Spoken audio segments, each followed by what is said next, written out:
আসসালামু আলাইকুম। সবাই কেমন আছেন? আমি তো আলহামদুলিল্লাহ অনেক, অনেক বেশি ভালো আছি।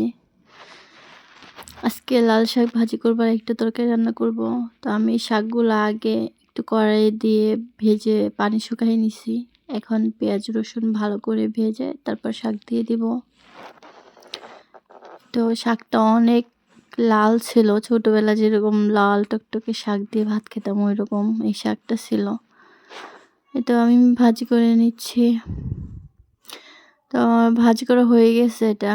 এখন আমি মাছ ভেজে নিব। মাছ ভেজে আমি পাতিলে তেল দিয়ে দিছি। পাতিলে আগে আমি একটু মাছ ভাজার তেল ছিল ওইটা দিয়ে দিছিলাম।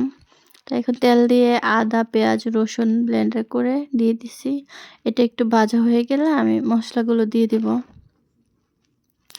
আমি ধনিয়ার গুঁড়া, মরিচের গুঁড়া, হলুদের গুঁড়া আর লবণ একসাথে দিয়ে দিছি। এখন আমি এই মশলাটা ভালো করে কষায় নিব। এটা একটু ভালো করে কষায় নিতে হবে। যখন উপরে তেল উঠে যাবে তখন আমি সবজি দিয়ে দিব। আজকে শালগম রান্না করব। শালগমের সাথে আমি একটু আলুও দিছি। তো এই তো তেল উঠে গেছে মশলায়। মশলাটাও একটু কষানোর পরে শুকায় গেছে। এখন আমি এই যে সবজিগুলো দিয়ে দিচ্ছি। এখন এগুলো আমি ভালো করে মশলার সাথে মিশিয়ে সবজিটা কষায় নিব। আমি একটু ঢেকে দিব। এটা ভালো করে কষানো হয়ে যাক। এই তো আমার কষানো হয়ে গেছে। কালারটা কি সুন্দর আসছে। তো আমি এখন এখানে পানি দিয়ে দিব ঝোলের জন্য, এটা রান্না হওয়ার জন্য। অনেকদিন পরে রান্নার ভিডিও দিলাম, কেমন হয়েছে সবাই বলবেন। তা আমি এটা রান্না করব কিছু সময়।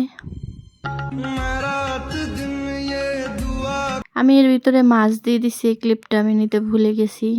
তো মাছ দিয়ে আমি অনেক সময় রান্না করছিলাম। তারপরে আমি সবশেষে ধনিয়া পাতা দিয়ে দিছি।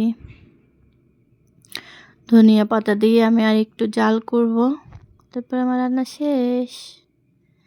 তো সবাই আমার জন্য দোয়া করবেন। কথা হবে অন্য ভিডিওতে। আল্লাহ হাফেজ।